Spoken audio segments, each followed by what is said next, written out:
And we're back to learning Illustrator in the year, day 110. Let me show you how you can add multiple strokes to text. I'm going to start with the default right here. It works on any font.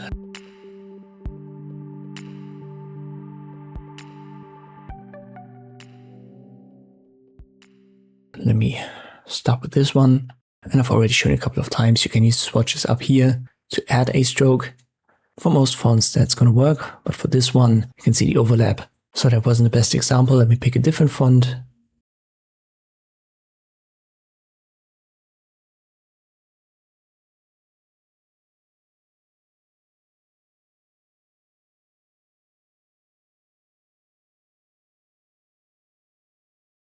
We need to go back to the appearance menu that I've already shown you in this playlist. If you can't find it, go to Window, click on Appearance, and then it's a good idea to get rid of Stroke and Fill right there at the top left. So I reset that basically to an empty element.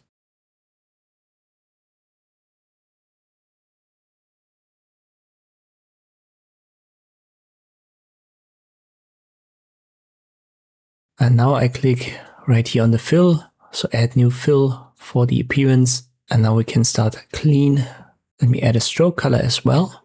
And then I go up to like 5 points. So this now exactly looks like the one that we had created with the top left function. But if I click on add new stroke, I can add a second one.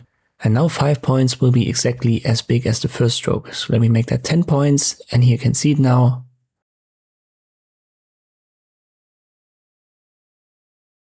And you can also left click here on the word stroke to open a stroke menu if you want to adjust it further. So there are other adjustment options, for example, the cap.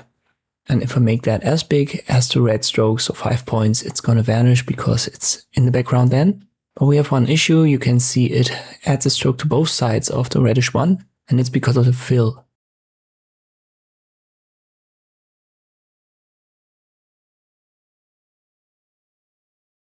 We make this window a bit bigger, and now I drag and drop the fill on top of the blue one, and this will kind of erase the bluish inside stroke, and that's because the fill is now on top of the inside of the stroke, and it's generally a good idea to place the fill at the top and the strokes below.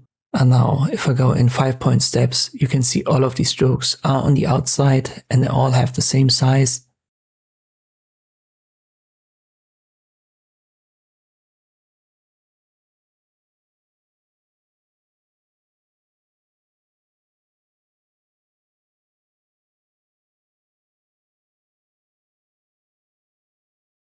Another thing that you can see is we're gonna get a little bit of glitches, and that depends on the font. So for this, best regards font, these glitches already start at around 10 to 15 points. But if I use a different font, here Minion Variable Concept, the glitches will not be there at this size. So that's something that depends on the font, and in most cases you can't get around it. But right here, this multi-stroke at around 20 point still works well. And this is how you can add more than one stroke to text in Illustrator. I hope this video was helpful, thank you for watching, and I'll see you next time.